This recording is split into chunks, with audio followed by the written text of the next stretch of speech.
And a very warm welcome to the podcast. I want to make sure I have the surname correct. Katherine Klimitas. Am I close? You are. Wonderful. So, Katherine, let's get this started. Where are you right now on planet Earth? Right now on planet Earth, I am sitting in my dining room in Metairie, Louisiana, in the United States, which is close to New Orleans. Cool. So So, if you were to go to give somebody some sort of kind of insight of your area, what would you say to sell it? If I was going to come there on holiday or to live, what would you say to me to really get me motivated to move there? this is the place to eat. We have Okay. some really good food. So Yeah. what type of food, Catherine? Give me some inside knowledge. What type of food are we talking about? We have a lot of seafood because Okay, we're right on the Gulf of Mexico. So we have a lot of fresh fish and shrimp and crawfish. Right now it's crawfish season. So like we're having crawfish boils a lot of weekends. And yeah, it's just New Orleans is known for its food. So and its music. We're also the birthplace of jazz. So we have a lot of jazz music, a lot of small venues that you can go and hear some really great music. So yeah, New Orleans is always fun. There's always cool. something going on. Yeah.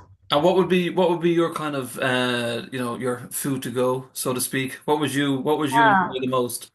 there's so many choices. My mom's family is Cajun, and so I'm partial to that type of food. So like boiled seafood and jambalaya and gumbo and etouffee, all those kinds of things.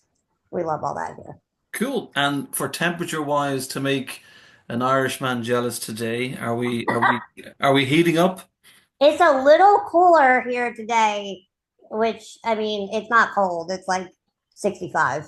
But we have been hitting 80 Oh the wow. last couple of days Fahrenheit because we're in the United States. But yeah, so we have been hitting 80 the last few days, but it's supposed to get down into the 40s tonight, I believe, and tomorrow, and then it's going to heat back up again. This is our time of year where it's like one day it's winter and one day it's summer, and we never. Yeah. So how do you manage that then? I mean, do you ever kind of become acclimatized, or is it just a part of So keeping it's yourself hydrated? it's hard. It's frustrating because everybody gets sick, because the constant weather change makes everybody get sick, and it's just, I mean, like today is beautiful. It's like probably about 70 now outside, and it's not a cloud in the sky.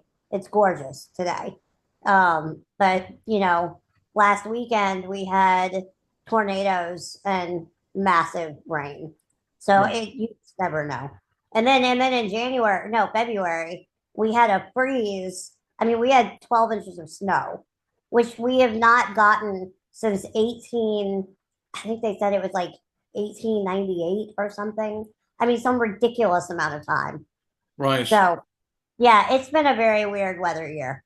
Very weird. We're just hoping for no hurricanes. Okay, we'll That's say nothing.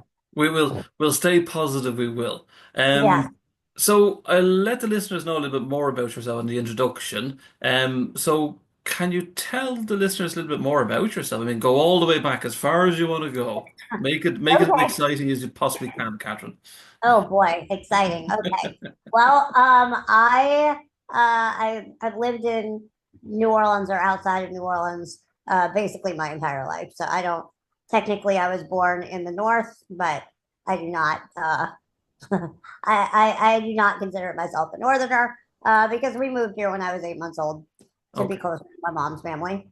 And my parents were both veterinarians. So I grew up, it's interesting to grow up in a veterinary office. I grew up with dogs and cats and basically every type of animal you could possibly imagine as a pet. Because my dad believed that if you were going to treat them, you should own them. And Okay. so we didn't necessarily have every pet for a long time. Like we got a couple of snakes once, and they got so big that they had to eat rabbits. And he said, "Okay, it's time for you to find a new home." At Right. that point, you know, but he had them so that he could gain experience one-on-one experience with them for when, a client walked in to the office with one. So we had all kinds of pets, and I would spend a lot of time at their clinic on the weekends when I was a kid. So things don't gross me out generally. It's, you see it all at a vet clinic. But one thing that is interesting about me is that I have a bone disease called osteogenesis imperfecta, which is also known as brittle bone disease. I have type 3, and I'm a severe type 3, which is, it basically means my bones break really easily and they grow abnormally. So I am actually only 2'7", and I use a motorized wheelchair to get around. And yeah, I mean, I by the time I was 10, I had broken 500 bones or bones 500 times. So we stopped counting around that time. But yeah, that was a little bit of a challenge to grow up with that. Um, it people ask me like, how does that affect you? I mean, it affects everything. It affects everything I do and the way I do everything. So I grew up having to learn how to adapt the world around me into one that I can live in, Right. basically. Um, and with that, my parents were always trying to find things that I could do because I was really smart, and I just couldn't move like a normal kid. So one day, my mom gave me a watercolor set when I was about 5, and I got really into it. And it was just a cheap, you know, crappy watercolor set that you get a 5-year-old, Poor right? mom. Poor Yeah, mom. I mean, a terrible watercolor set. But I went through it really fast, and she realized that I enjoyed it, and that I mean, for a 5-year-old, I was pretty good at it. And I got to graduate into a much nicer watercolor set, Okay. not too long from then.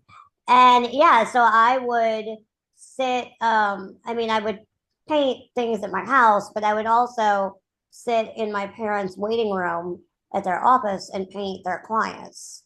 Right. And, while they were waiting, and just for fun, just because I was bored, because I was always bored and I was driving my parents crazy. So that's why they were always trying to find something for me to do. And so after a few weekends of doing this, clients would pay me to do it, like without me asking.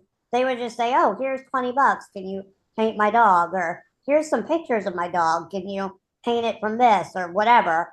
And so I started doing pet portraits, not really on purpose, just because it kind of fell into my lap. Right.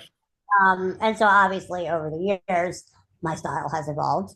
I have had education and I've gotten much better. And so that's a big part of what I do today is pet portraits. But yeah, so I grew up in mainstream schools. I don't know what it's like in Ireland, but here, if if you're in a wheelchair, a lot of times the school system wants to put you into special ed, Right. and special ed is mostly for people with mental disabilities here. Okay. Um, Now, I mean, that's not where I belong. Like I would have been bored to death. Like that just would not have worked for me, and I wouldn't have gotten the social interactions with kids my own age that I needed, to become a actual functioning adult, right? Yes. And so my parents put me in a very small private school. I think there were maybe 230 kids in the whole school, kindergarten, 8th grade, and it was very family oriented, very accommodating. All the teachers were wonderful. And so I grew up in that school, and then I went to an advanced high school after that, and also very accommodating, bigger, but very accommodating, and then college after that. So I have a bachelor's degree in graphic design. And today I work from home and I run my own art and design business. So that's me in a nutshell. You, It's you- a big you're nutshell. My word, you have filled in so much. I mean, in such a short space of time. You're obviously somebody that likes to drive forward in life Yeah. and has great determination. I mean, do you think before we kind of go back a little bit, do you think like was there tough love from mommy and daddy? Oh God, from mom for sure. Dad, not so much. I mean, dads and daughters, right? I mean, Daddy's girl. Yeah, yeah, I mean, he passed away several years ago, but I'm sorry. I, yeah, I had him pretty much wrapped. If I couldn't get something out of mom, I could almost always get it out of dad. Um, like I never went to mom to sign a bad grade, you know, Right, because he would have killed me. But dad would sign it and say, okay, now if I don't tell your mom, what are you going to give me for it? And then right. we'd make a deal. And then, and of course I would bring my grade up. Like I was a really good student. And, he knew that. And he knew that it like bothered me as much as it was probably bothering him that I had a bad grade, so it wasn't that big of a deal. And it didn't happen very often. Um, but yeah, no, I mean, I love my mom. She's a very realistic person. She's very driven herself. Both my parents owned their own practices. So Right. I grew up, when I was really young, I would say, I think mom split off when I was like 6. Um, Before I was 6, they owned the practice together. And then she opened her own Right. after that. And so I mean I grew up watching two people run a business. So like I grew up seeing the back end, the hiring, the firing, the taxes, the paperwork, deposit the money, pay the bills, like all those things. So when I decided to start my own business, it wasn't really that scary because I mean I had been helping do some of it, as I got older. I mean when I was 4, that would have been what, 1993. My dad had me counting 20s in the back, Okay. dollar bills. Right now, nobody uses cash anymore, but I mean, at that time, it was all cash, Yeah. right? So, I mean, yeah, he had me counting stacks of 20s, Right. right? So, I mean, from the time I was 4. Um, so yeah, so that wasn't really scary at all. Um, but as far as tough love, yeah, mom is definitely that rule. And But has she let's eased keep up a it. little bit as the years gone by? Uh, well, I mean, I haven't really given her a reason to have to do it. So, I mean, I'll say yes, but I mean, when you're a teenager, you give them all kinds of reasons to Yeah. do it, right? So, um, we live together and we function well together. I'll say that. Like we understand each other's stuff and we're pretty good about splitting responsibilities and yeah. I mean, I think we do okay. I'll tell you something, you're a clever woman. Tell me this, when did your parents, your mum and dad, kind of find out that you have brittle bone disease? I mean, how does this all work? I mean, as an ignorant, not an ignorant, but probably a less educated guy like myself, how did they find out? So osteogenesis imperfecta is a pretty rare condition. Only about 40,000 people in the United States have it. And it varies in severity a lot. And so the people who have my type, which is one of the worst types, it's like the second to the worst type. The people who have my type, there's only like 400 of us in the United States. I mean, it's not a lot, if that. Okay. Um, there are people who have a very, and there, it's actually more common than, it's more common that the less severe is present, but um, they look relatively normal and they can walk and they can move and they don't need a wheelchair, they don't need any kind of assistive devices, they might be a little bit short, They may have a couple of other things, but generally they're pretty normal. However, they break usually around puberty, or like as a 5, 6, 7 year old, they break bones randomly. Like, and it's not a lot. It's somewhere between 2 and 5 randomly. And some, if they're not diagnosed before that, what happens is CPA gets involved because they think, I'm sorry, yeah, no, Child Protection Agency, yep. yeah, or CPS, whatever. Yeah. Anyway, they get involved and they say, they say, well, I mean, obviously the parent is beating that child, right? Because the child breaks his wrist and he can't tell her why he broke his wrist or how he broke his wrist, and so that's a real problem. Now that those types are not diagnosed usually ahead of time. My type was, it was 2 weeks ahead of when I was born, because they could see it on X-ray, Right. like they could see bones broken in utero. But for type ones, the less severe type, they don't break in utero.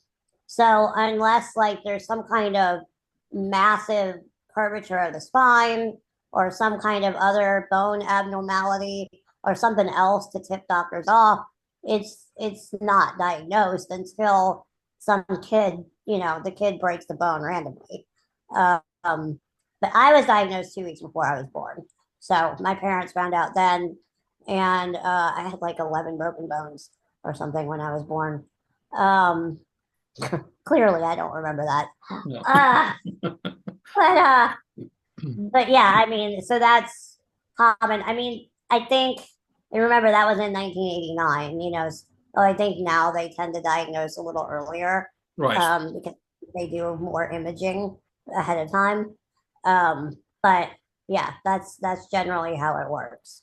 And what about you mentioned earlier on about like you've broken 500 bones. I mean, how are we talking a lot of pain here?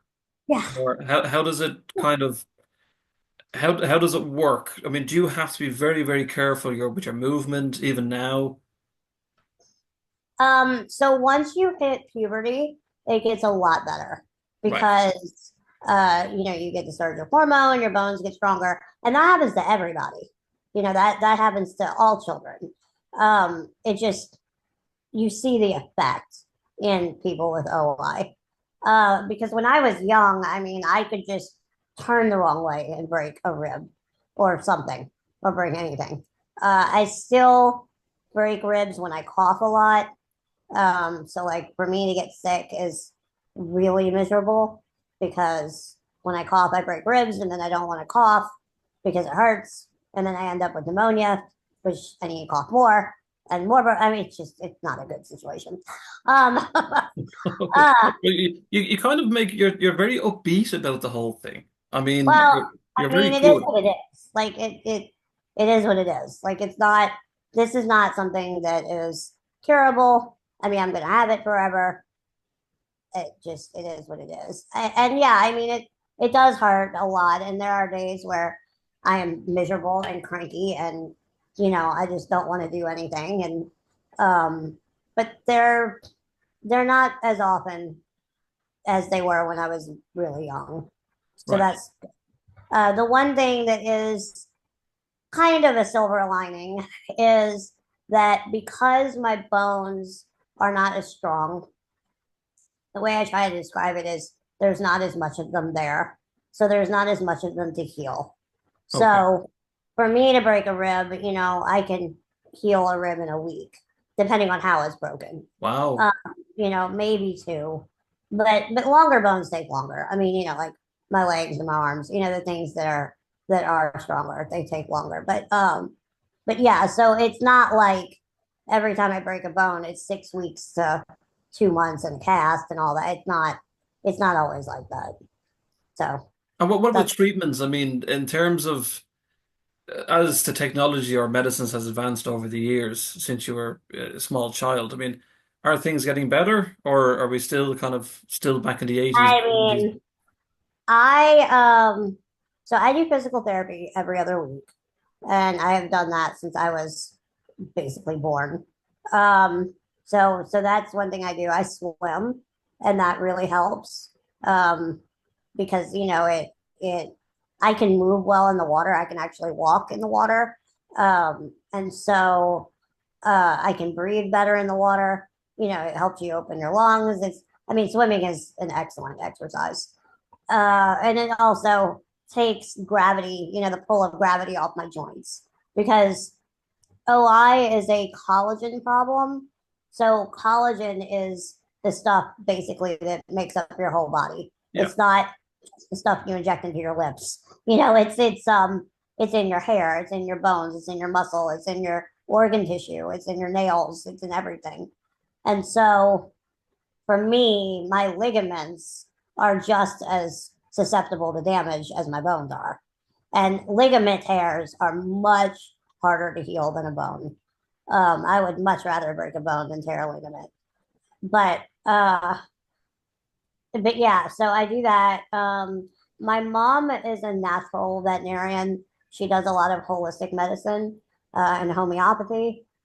So I try to not do a whole lot of um, like narcotic type drugs. I mean, I rarely. And when I say rarely, I mean every 3 to 5 years. If I have a bad injury, Right. something, then maybe I'll take a narcotic. But on a daily basis, I try to just stick with natural stuff. If I'm really hurting, Motrin is a great option. And then Excedrin is good too. But that's about as far as I go. I use hot packs, like those beanbag rice hot packs. Those help me a lot because if my muscles spasm too hard, they can actually break my bones. So if I'm having some kind of spasm for some reason, that helps calm it down. I have a lotion that's kind of like BioFreeze, but it's not. That helps some. Um, yeah, I mean, I just try not. I try not to overstress my body. I try to just make sure I'm not doing too many things in a row where I'm leaving myself open for either getting sick or breaking something. So, What's your typical day, Catherine, from the time you wake up in the morning to the time you go to bed? I mean, uh, do you follow a routine now that you kind of just, kind of, kind of. So I live with 6 dogs. oh, So seriously, what type of breeds? I love dogs. What type of I breed? have all kinds of dogs. We have an Italian Greyhound. Okay. We have a Papillon Pomeranian mix. We have a toy Aussie. She's very cute, but she's very fat. And we have a Labradoodle, who's we kind of inherited from my grandmother. She's 16 and a half, so she's kind of a hospice Right. situation. And then we have two McNabb Shepherds, which is kind of like um, it's kind of like a short-haired border collie. Okay. Very smart, both very well. One is definitely smarter than the other, but still both very smart. Um, and there are two young dogs, so they're a lot. Actually at the office with mom today Right. because they're very loud. So one of them sleeps with me. Usually in the morning, mom gets up. I wish everybody probably in the neighborhood hears. And um, she feeds the dogs breakfast. The McNabb gets out of my bed and goes and eats breakfast. And then the Italian Greyhound eats breakfast and comes back and gets in my bed and goes back to sleep, which I try to do also for an hour or so. And then my aide gets here. I get up. I usually have checked my email already on my phone, just to see like what my clients are doing for the day and what I need to have done and whatever. I will either bathe right away, depending on what I have going on, or I'll get up for a little while and work, get something to eat, work for a little while, and then I'll, swim and bathe or whatever. Um, and then I'll work some more. And sometimes instead of design work, I paint. It just depends on deadlines. I mean, it really is just a priority situation, like who needs what when, you know. Because if I have a client like this week, I've had nothing but print deadlines for Right. clients. I mean, they've kind of had to take precedent over paintings, because none of them are due right away. So, yeah, You're a busy woman. yeah, it's busy. I'm busy mostly all the time. It's always a problem because I feel like I'm going in a million directions all the time, Right. but Well, it's well all done, good. you. You're keeping yourself ahead of the game and mentally fit. What about, can I just ask with supports and stuff like that? I mean, is did your mum and dad, and even yourself now, I mean, was there any supports available in relation Uh, to, maybe a chair that you're going to have to go in, or maybe somebody, as you mentioned, an aide? I mean, or is it dependent on mum and dad? I mean, when I was growing up, it mostly was dependent on mom and dad. Right. There were some support groups, but they, when and even now, like when I was growing up, the treatment for this disease is take a handful of narcotics every day. Right. I mean, and that's not a great option, you know. I mean, there are Facebook groups where we can get online and talk to each other. And it's amazing how many people will get on there and say, I'm on this, this, and this, and I still hurt. And I'm just like, how do you even know your name right now? Yeah. I mean, like, how are you even functioning right now? Um, and I think having that alternative view from my mom is really helpful because a lot of these people they don't even think to try something different. Like they're the only option they know of is drugs, and prescription drugs, and it's just not. There, I think there are better ways. At least there are better ways that work for me. Now, I'm not saying that it's going to work for everybody because it won't, you Yeah. know. But the other plus side for me is that having my parents as veterinarians, we are able to make splints at home for me when I break. So it's not like I need to go to the doctor every time I break a bone. It's Right. very rare that I go to a doctor. I mean, extremely rare. I have a doctor. I have an orthopedist, but there's not a whole lot they can do for me. They're gonna just do the same thing we would do, except they would do an X-ray. But generally speaking, I've been doing this for so long. I know how things break. I know how bad something is when it happens, and so it's not really necessary to do all that. So we make stuff at home, and a lot of people have done that. It's not just me. A lot of people have said, "Yeah, I don't ever want to go to an emergency room because they don't know what to do with me. They have no idea." Um, How does that even make you feel, Katherine? How does that make you feel? I mean, it would be nice if they could be educated in it, but at the same time, I get why they're not. Again, I grew up with doctors. I mean, they're animal doctors, but they're doctors. And so I understand that, like, there's only so much you can learn about.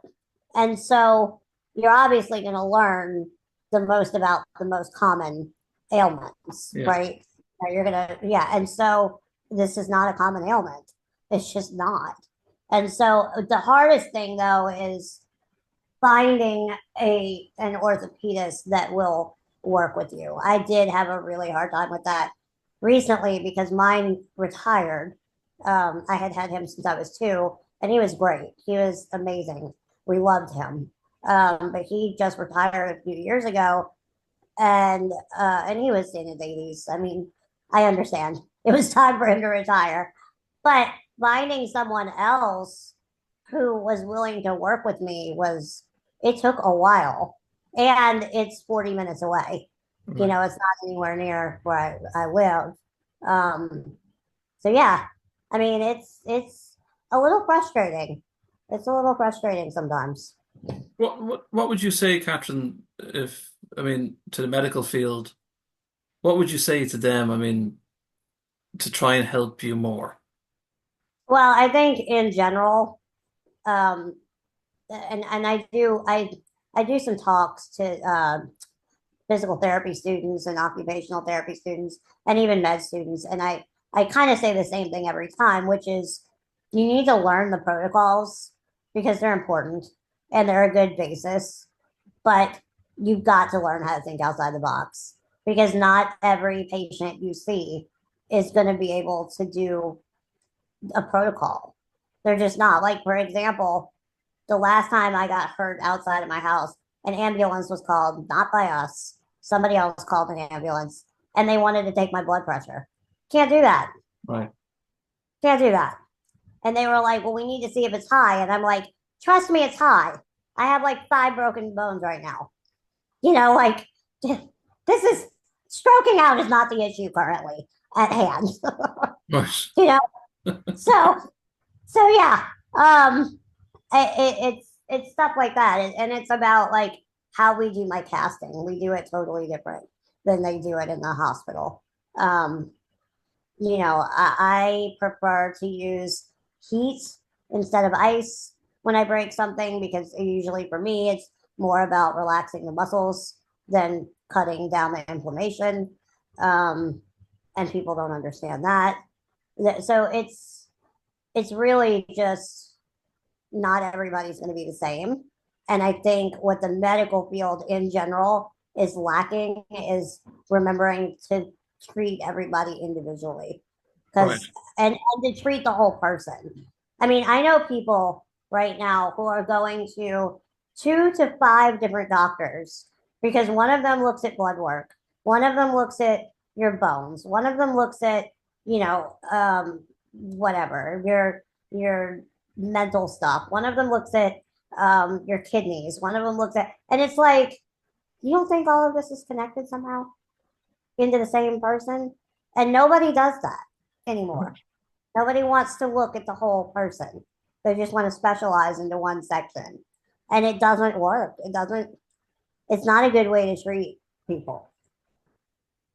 Is I mean the equipment that you need, or even the chair. I mean, are we talking? Is it a lot of money? Oh, yeah. I just got a new chair.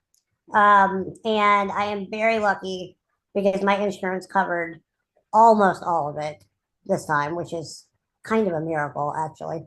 But covered almost all of it. And then we have a program here in Louisiana, and I think it's in every state. It's just called something different in every state. But it basically takes federal funding and state funding and helps people with disabilities get the things they need to be in the workforce. Right. So you just have to be able, if you're disabled, I mean, A, you have to prove you're disabled.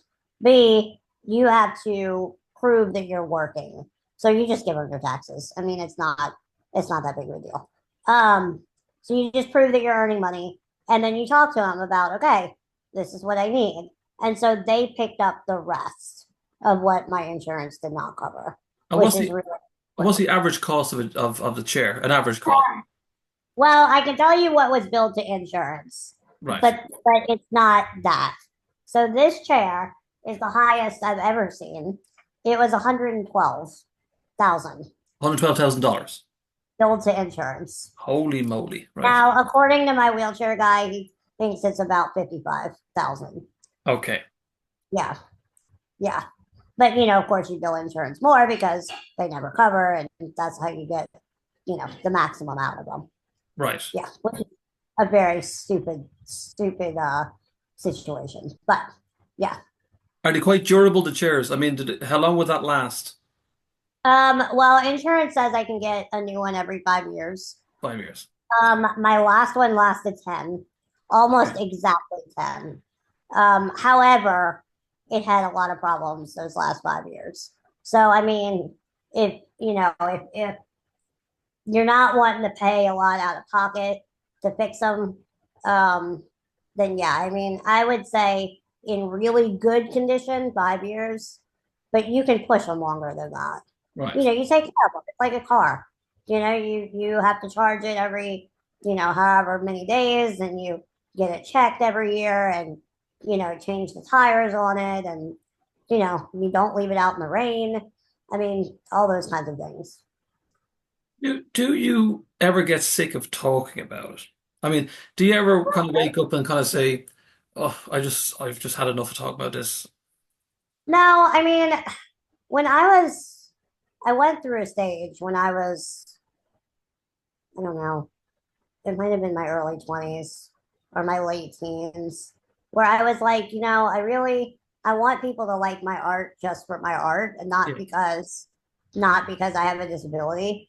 But I have a really good friend who's significantly older than I am. I mean, she's in her 80s, and she said, you need to use what you got. Like, everybody needs to just use what they have. She's like, it's like when women wear short skirts because they need to get a job. She's like, you use what you got, which I have a feeling she probably did as a younger woman. Um, but she's like, and it's part of who you are. And I mean, it is. It doesn't necessarily dictate everything in my life, but it definitely plays a part, you Right. know. And so yeah, so I just started kind of leaning into that, and it's good because I think the more I can spread my story and my message and whatever, the less ignorant people will be, Yeah. which is really nice because there are some really ignorant people out there. But that leads us in then, Katherine. So, in terms of ignorant, what really gets at you from just a general society or the general public of how they interact with you on a daily basis, or what really gets you're just, um, I really hate it when adults stare. That okay, really bothers me. right. I don't mind like kids just don't know, and that's fine. They just haven't had enough experience yet, right? But adults, the way I've started handling it over the last 10 years or so is I just stare back at them. And I'm really good at staring contests. Oh, I'm And gonna I give me a stare now, Katherine. Give me your stare. Oh, that's a stare. Yeah, that's it's not. yeah, Won't mess around with you. Yeah. it's funny because it scares them, and Okay. then they don't know what to do. They get really uncomfortable and they have no idea how to get out of the situation. And it Right. makes me laugh every time. So it's good. I don't. It bothers me when people, they look at me and they just assume that I'm not a functioning member of society. Okay. They're like, I say, yeah, I own my own business. You own a business? You work? How do you work? Well, don't you just live on what the government provides? No, because most of what the government provides is not ideal, you know. Um, so no, and yeah, I think people it goes back to thinking outside the box. Like, just because you're different doesn't mean you can't, you Sure. know. And so yeah, I think the more I can talk about my story and people can see me, it'll affect the way they talk to people in public who might be in a wheelchair or who might look different or have some kind of learning disability or whatever. So yeah. When the public or an individual or a group of individuals approach you, I mean, how would you like them to interact with you to start communication? I mean, should it If they, be? This is going to sound a bit silly, but do you want them to stay standing up? Do you want them to come down? oh yeah, no, it's weird for me when people kneel. Okay, Like, I'm so used to people being standing. Like, I don't expect people to change what they're doing because of me. right. So it's for me, it's like they're doing something special when they kneel. I know for other people they think it's nice because it's like a sign of respect. For me, it's just weird. Like, you wouldn't kneel down to talk to somebody, like I maybe do a that all the child. time, Katherine. I do that all the I time. mean, unless you're proposing or something. Oh I mean, no. Yeah. I mean, that's not, yeah, it's just a little weird. And I also think because I have this thing about people think I'm a child, and it does drive me crazy. Even when I have like I mean, which I don't right now, but a full face of makeup on, and I'm out at like some kind of music venue or bar or whatever, and that's the kind of clothes I have on. I mean, you wouldn't let your 5-year-old do that, right? And so I think too, for me, when people kneel, I just associate it with being like a child. And Right. I mean, that's just a me thing. It's not necessarily what they mean. It's just what I associate it with. And Well, I think that's probably why it you do bothers me. have youthful appearance, Katherine, now. You have Well, thank you. wonderful youthful looks, so hang on to them as long as you can. It's Um, a filter. you have a great sense of humor. What about, the art itself? I mean, what challenges? I remember I spoke to a gentleman there a week ago, Ken Kunkin, and he mentioned in relation to sometimes the difficulties of interacting with equipment, or because something might be on a higher shelf, or how Yeah. frustrating that might be. How do you manage that even with your art? Well, part of the reason I do watercolor is because I could do it almost completely independently. Right. Because, and I don't work big. In general, I don't go bigger than a 9 by 12. Um, every once in a while, I'll do a 12 by 18 every once in a while. And I usually hate myself every time I do it. But, but, uh, but yeah, so I mean, watercolor, it's a very neat medium. You're not like mixing oils, you're not having to squeeze stuff out all the time and put it on palette paper and then mix with a palette knife, and like it's not it's very neat. And so that helps me a lot. Right. So as long as somebody's there to literally just hand me my stuff, then I'm good. Um, the only thing, sometimes I need the water changed. That's it. Right. I mean, it's not, yeah, it's good. And I have an aide with me a lot, like most of the day. And so it's not like I can't say go in the other room and get this, Right. off the shelf or whatever. So for me, I mean, that's solved like that. Um, I'm actually trying to teach one of my dogs to do that, but Right. far we haven't gotten very far yet. Um, but but yeah, so for me, I mean that part is not as big of a deal. I just need things compact. So like I don't have a lot of extra accommodations on my computer. Like I don't have, voice recognition or any of that kind of stuff because first of all, it never understands me. It always screws up. It slows me down. Like I can type faster than that, Right. because typing I've been typing with one hand for my entire life and I can type pretty fast with Right. one hand, you know and I just need a laptop. Like it kind of has to be a laptop with a trackpad that is, because it's more compact. Um, and the screen is right there. It's easy for me to reach. And um, I would not be able to handle a desktop well. That would not go well for me at all. But yeah, but otherwise, I mean, I don't really have a lot of that issue. Right. Um, But which is yeah, your favorite, Katherine? I mean, are you more into the writing or the no, art, or is there a bit of a no. balance? No. Definitely not into writing. No, Right. I mostly split my time between um, painting and graphic design. Right. And the reason, actually, I just posted a blog about this today. The reason I am a graphic designer, I mean, I like it. Don't get me wrong, I like it. But the reason I went into graphic design instead of fine art is because it is it is really hard to make it as a fine artist. Right. I mean, monetarily, it's really, really hard And why is that? because people don't want to buy it. And you have to put out so much art. For every one painting you sell, there's probably 10 you haven't. Right. You So know, so and you have to invest a lot of money into it and a lot of time.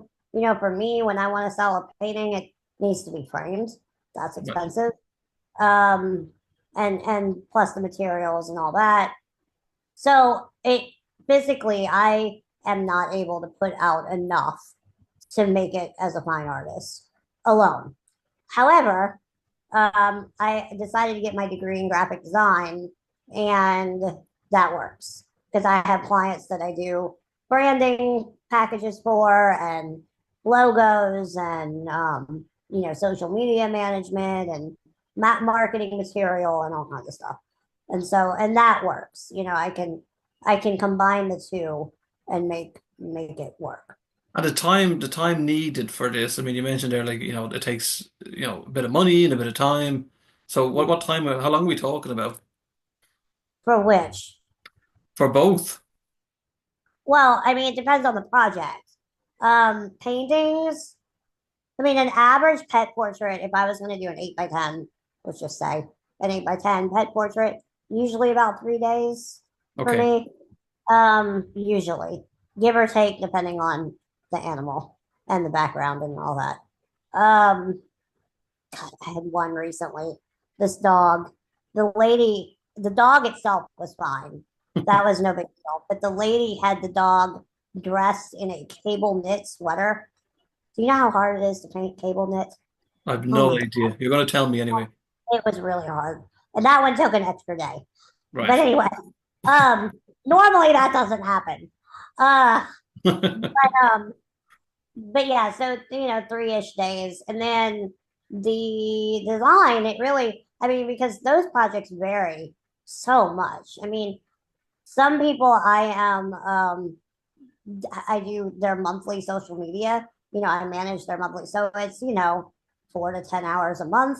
Sometimes it's even more than that. Sometimes it's 20 to 30 hours a month. It just depends on how often they're posting and what types of posts they're doing and how involved it is. I have, like, there's a festival coming up next week here, that I do all of their stuff. Like, I don't do their social media, but I do all of their banners and their signage, and their brochures and flyers and posters and all that stuff. And so that, I mean, that has taken a couple weeks. I mean, it just depends on what it is. Usually I just charge hourly for that, and it is what it is. So where are you hoping this is going to all take? I mean, what's the focus for the future? I mean, have you I any mean, further dreams and I goals? ideally, I mean, first of all, I would like to be able to make enough money that I'm not constantly stressing like Right. most people are right now. So that would be nice. Secondly, though, I would like to be able to just paint. I mean, Right. I like design, and it has helped me a lot in marketing myself. Um, and like, I wrote a couple of books. Well, I technically illustrated one and wrote the other one, but I mean, it has helped me in that I know how to lay out a book, um, and flyers and my own business cards and things like that. But I don't necessarily want to do it for other people forever. Right. I don't mind it. I mean, I'm okay at it, but I don't. It's not my favorite thing to do. You know, especially because a lot of design is it's. I mean, it's kind of boring. Like, it's like, make this form look nice. Yeah. I mean, it's not like make a painting, draw a painting from scratch. So, but I have a ways to go before that happens. I've also started doing a good bit of public speaking, which I like, being on podcasts, and also to different business groups and women's groups and kids, schools, things like that. And I'm thinking that, I mean, ideally, between the art and that would be my end game. Right. But like I said, we're a ways away from that. And what about then? You mentioned the public speaking. I mean, are you talking? Would you do this also via like Zoom, or does it have to I be in have. person?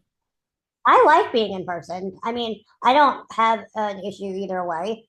Of course, Zoom is convenient, right? Because for all you know, I'm wearing pajamas on my bottom half, right?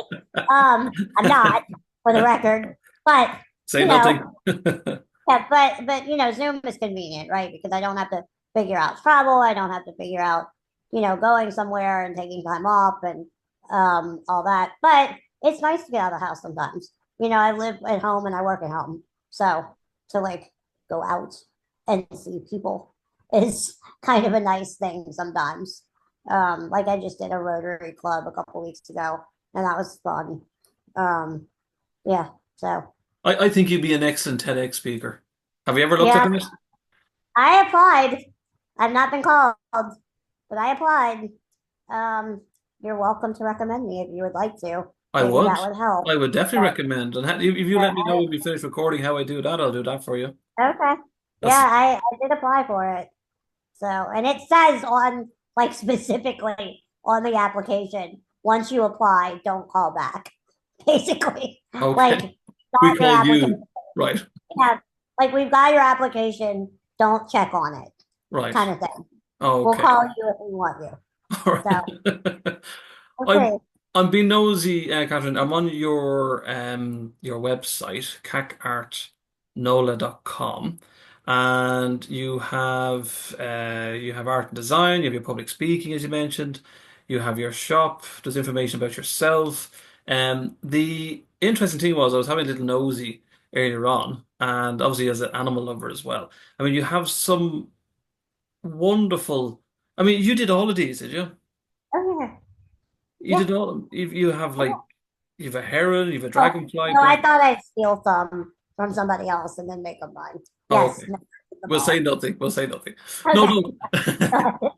Your your secret's safe at me. No, but I Okay. mean, the detail is amazing. I mean, and is this just Jennifer your imagination? Just your artistic, No, no, no, no, no, no, no, no, no, no. I look at photos. I right? usually look at photos. Yeah. Now, I mean, I change photo. Like a lot of those. I mean, you're probably seeing the butterflies and the birds and stuff like that. I I'll look at a photo for the animal, but then I usually change a good bit of the background. Right, Too. So but yeah, no, I'm not that good. No, I start with a photo that I right. really like. Yeah, No, yeah. you're very good. Thank you. No, no, you're very good. Irrelevant if it starts with a photo or not, you're very, very, very good. Well, Yeah. thank you. Tell me this, Catherine, where, if any individual or person wants to reach out to you, what's the best way to get in touch? Through that website is perfect. There's a couple of contact forms. You can also, if you're interested in a pet portrait, you can send me an email. There's like a special section for pet portraits where you can upload a photo of your pet and it'll get to me. And yeah, there's a regular contact form. I'm also pretty active on Facebook and Instagram. So you can find me on Facebook and Instagram. I'm technically on LinkedIn, but I'm really bad at it. So Right. you probably don't want to reach out to me there. Um, uh, yeah, so Facebook, Instagram, my website, yeah, all those places. Well, if anybody from TEDx is out there, I know, I would appreciate that. you got to get Yeah, Catherine on. You do. And anybody, any companies, organizations, or anybody wants to do a Zoom call with Catherine, please yeah, get in touch. yeah. Oh yeah, that would be great. All this That have would to be a lot say, of fun. I like I like meeting people too. Like I'm a generally very social person, so it's always fun. And I love this because like you're in Ireland. That's yes, so cool. I did a podcast with somebody a couple weeks ago who was in England. right. You I'm know, like sorry. I'm sorry I had to speak to somebody in England. I'm sorry, yeah, Catherine. he was really nice. I really liked him. He was very interesting. He actually is also an artist, and his podcast, his thing is that he draws while he talks to his guests, Oh, and then wow. you get to see what he's come up with. at the end of the And podcast. what did he come up with? Have you got it there beside you, or Yeah, he drew one of my dogs. That I don't have it right here, but he drew one of my dogs that was walking around while we were talking. right? So yeah, That's it was pretty cool. unique, isn't Yeah, I was like, man, that's a good little shtick right there. it? Right. You have he has raised the bar right now. You know That's right. the English and the Irish now will be at loggerheads now. Uh-oh. We'll be Uh-oh. you've created tension again, Catherine, after many Oh years no. of All being right, y'all still have the best whiskey, so it's okay. you've created so much tension. So all this let me say thanks so much to Katherine Klimitas. I'm going to make sure I pronounce it correctly. For joining me in the Wellbeing Crew podcast. The podcast will be released very shortly once the podcast has been approved. I'll put all the links in that you can contact Katherine directly. And as mentioned already, anybody's listening to this from TEDx or any organization out there that'd love to have Katherine on. She's a wonderful human being. Please get in touch. Thanks so much, Katherine. All right, thank you.